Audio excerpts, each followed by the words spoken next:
We're back with Amy Adams. Her new movie is making headlines. 2020 co-anchor Deborah Roberts spoke with her. Motherhood is strangely transformative in Amy Adams' new movie. I'm pretty sure I'm turning into a dog. How do you find your inner dog? How do you even do that? She is not that far beneath the surface.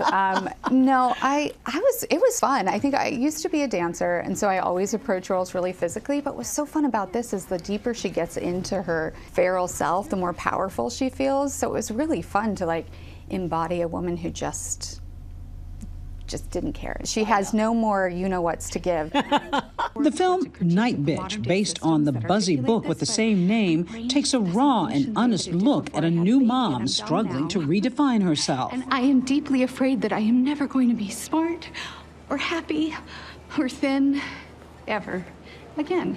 So the title, Nightbitch. Nightbitch. For a lot of people, that's going to be a hard one to describe when you're talking about this film. That was the name of the book, and we really just leaned into it, but really is a female dog. It's called that, and that's what she transforms into. I'd go see a film with the title Nightbitch. I'd be like, yeah, I need to know what that's about. It's got a lot of humor and a lot of heart, a lot of sort of universal themes. There was just so much in it that I identified with, not only about motherhood, but about marriage and how that shifts inside of parenthood. Do you just love getting to be home with them all the time?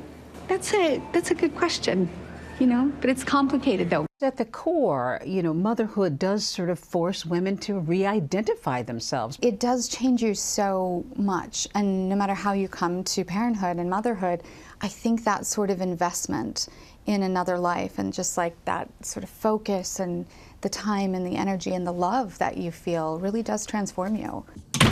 If you wake him up, I will rip your throat out. Okay, for what it's worth. I would kill to stay home with him every day. A lot of women will laugh when they see the parts where the husband is trying to bathe the child or take part in the routine, and he's constantly calling out to her.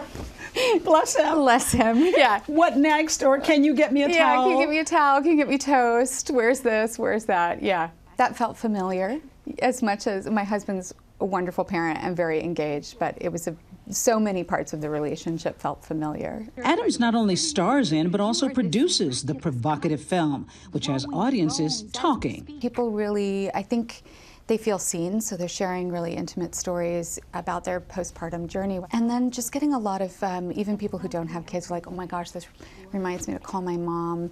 A lot of men are like, oh my gosh, I totally see myself in this. Did this film in any way lead you to sort of re-examine your own journey of motherhood, to understand yourself maybe a little more? It absolutely did. It taught me a lesson that I think I needed to learn about accepting myself. Giving yourself grace? Yeah, give myself a break. I can be very hard on myself. I came away with a lot more grace for myself, and it also helped me remember that any of those moments of frustration are so temporary as a parent, and then, sorry, I'll start crying. Aren't you so tired?